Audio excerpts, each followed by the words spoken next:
From casting a broken bone to surgery for a complex orthopedic condition, it is very important to have an orthopedic surgeon right here in the community with the latest training and state-of-the-art equipment to manage any and all orthopedic needs. When we return, we're going to meet Dr. Dustin Gay, a Dublin native and orthopedic surgeon who's returned to the community to provide care. Dr. Dustin Gay when we return. Stay with us for the next 30 minutes as you meet our doctors like never before. A program that will allow you, our viewers, to make more informed decisions when it comes to your health care.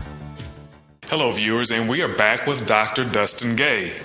Dr. Gay, thank you for joining us today. Sure. Glad to be here. Very excited to have you back in the community. One of the things we mentioned in the intro is that you're from Dublin, so why don't you tell the community a little bit about Dr. Gay?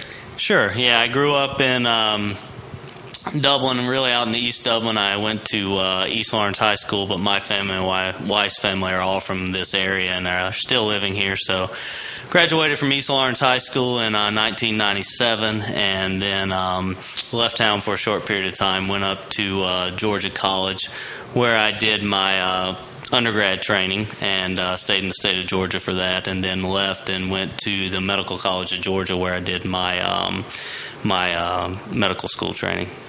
Now, he's being very bashful about his talents, but I'm told that he was not only the athlete of the year in 96, 97. Right. So, I don't like to bring that stuff up myself. But I was the athlete of the year my senior year, the MVP of the football team. So those were nice things, and graduated valedictorian from East Lawrence in 97. So very good. So we're very happy that you decided to come back to us. So you went to medical school? That's right. Went to medical school at the Medical College of Georgia. Graduated from there in 2005, and then proceeded to a orthopedic residency program from there, which was up in Baltimore, Maryland. Okay, very good. And a couple of the staff members here had the opportunity to actually visit you in Maryland prior to They did. They actually came up. I did my residency for 6 years at a place called Union Memorial Hospital, and then I left from there after doing 6 years of general orthopedic training and went on to Virginia, a place called the Anderson Clinic, which is a large joint replacement center, and did a extra year of training, what's called a fellowship, in just knee and hip replacements. And there's where some of the hospital staff here came up and visited, saw the joint program there, or the program for specifically for knee and hip replacements, and got to see that model running, and that's what we're trying to bring back home here. Very good. So why did you decide to come back to Dublin? Well, Rachel, my wife, who I mentioned is from here, we always wanted to come back to the area. We weren't sure if we'd quite make it back to Dublin because I wasn't quite sure if I could do what I wanted to professionally in Dublin. But we got to look and really wanted to come home to be close to family and take care of the people that I knew so well growing up.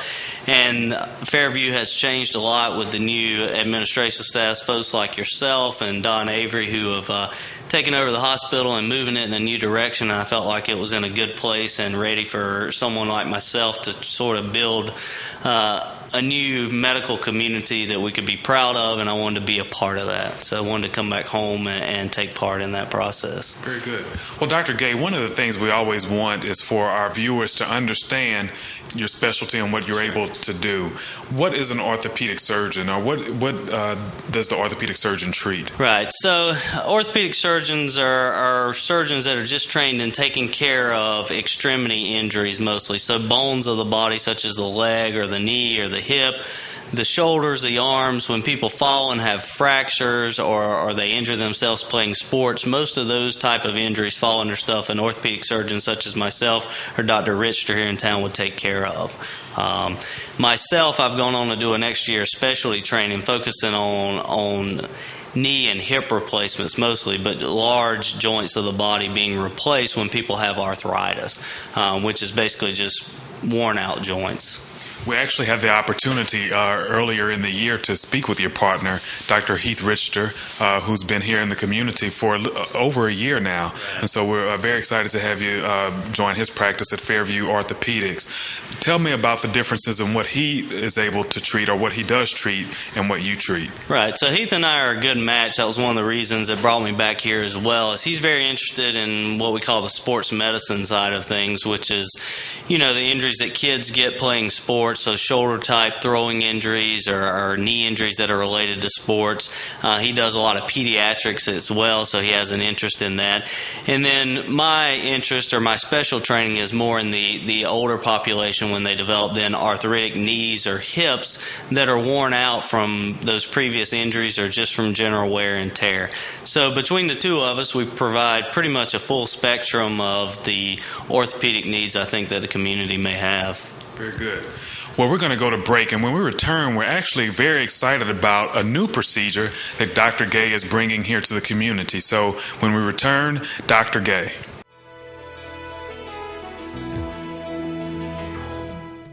And we are back with Dr. Dustin Gay, and we're very excited during this segment to discuss a new procedure that he's bringing to town, the anterior hip replacement. But before we go into that, Dr. Gay, when should a patient think about joint replacement? Right, so patients typically come to see us when they start developing growing pain as kind of the first indicator of hip problems or pain around their knee. We typically treat those things conservatively to start with, so we'll treat them with medications or changes in their activity level and even injections. But once those treatment options are no longer working for the patient and then their lifestyle becomes limited by the amount of pain they're having, so they're no longer able to be as active as they want to be or do activities that they once were doing that they've stopped because it's too painful, at that point the patient starts getting close to a point where I think they're ready for a hip or knee replacement. But what I tell patients is I'll give them the information about it.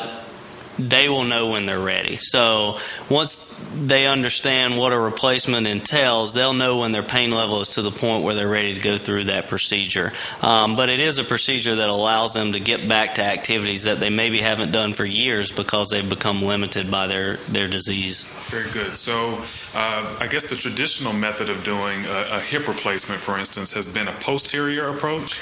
Yeah, so hip replacement has evolved in the way you approach the hip. And when we say approach, we mean just the direction that you go into the hip joint. So it traditionally had been done most commonly through a posterior approach, which is an incision that's on the side of the hip that kind of curves to the back. That approach still works fine, and I use it on certain patients, but it does go through some muscle, which can cause a little bit slower recovery process. So a newer technique, which I learned in my fellowship training, was to do hip replacements from the front, or what we call an anterior approach. Okay. So by doing that, we're able to go in through the hip joint from the front or side of the hip and avoid cutting any muscle. So it allows us to do more of a sort of minimally invasive type hip replacement where the patient is then able to recover a little bit quicker. So those patients now, when we do them, are able to get up and walk the same day with the physical therapist. The same day? That's right. So we get them up and get them walking on the day of surgery. Some of those patients, and the majority of them actually, will go home the day after surgery. So it's not the hip replacement that you used to hear about where people spent 2 weeks in the hospital and didn't walk for a few months. We've evolved that to the point where patients are better off a day or two after surgery generally than they were before we started.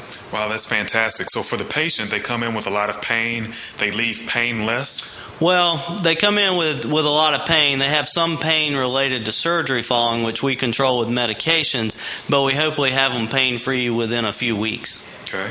And post-operatively, does it involve therapy or...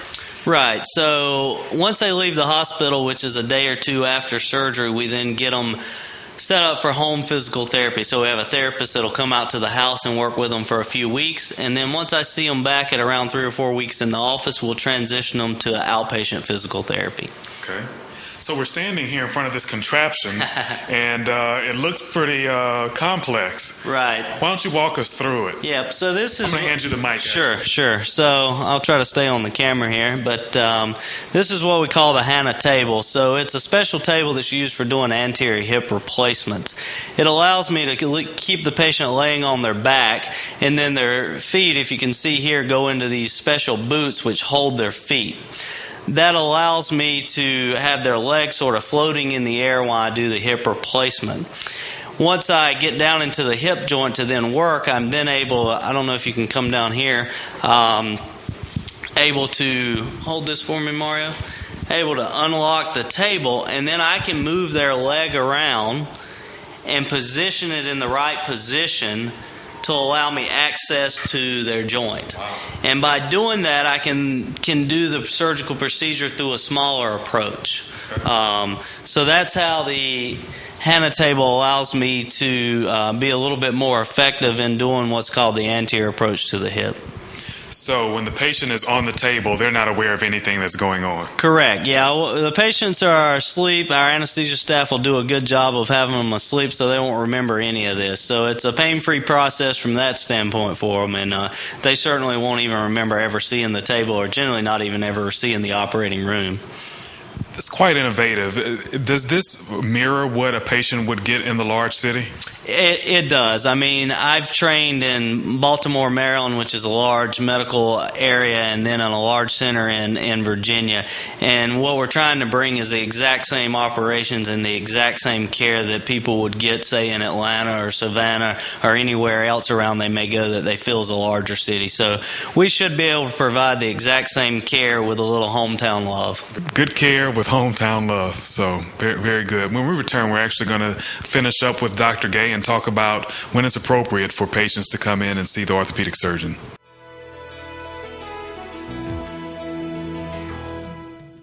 And we are back with our final segment with Dr. Dustin Gay. Dr. Gay, talk to us a little bit about how a patient can have access to the orthopedic surgeon. Do they start with their primary care physician, or can they go directly to you if they have the signs and symptoms? Sure. So we take appointments by phone call. We're happy to see anybody. I mean, they can certainly call and try to make an appointment with the office directly. Some of that depends on the patient's insurance. Some insurers require that they be referred to us by their medical physician just so they have access to us. That's really not up to us, but up to the particular insurance companies. But they can either go through their primary care doc here in the community who will send them over to see us or give our office directly a call, and our staff will help them work through getting the type of referral they need to see us. Very good. Now let's go back to the hip replacement.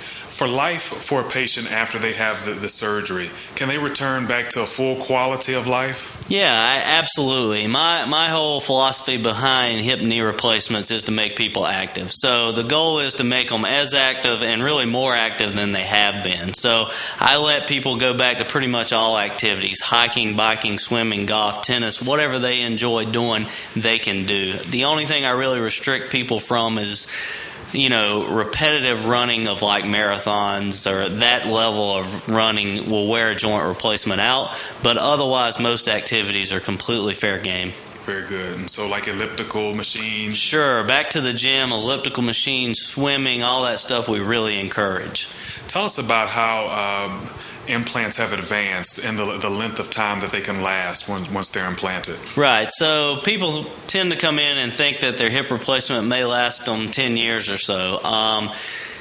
The materials that we use have changed to the point where hip replacement now, I tell people, should last them 15 to 20 years at least.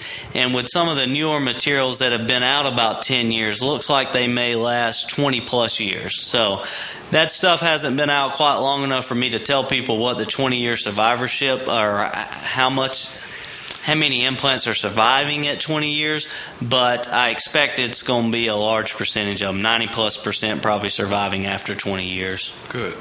And a take-home message I really want to drive, Dr. Gay, is the comprehensive scope of services that you and Dr. Richter can provide from your office. So go over it again. You're able to do the joint replacement? Right. So we'll pretty much both see anyone that has an orthopedic problem. So we'll see you. If it's something that I do a lot of surgically, then and you're seeing me, then I'll take care of it. If it's something that Dr. Richter is more capable of taking care of surgically, then I'll send you over to him.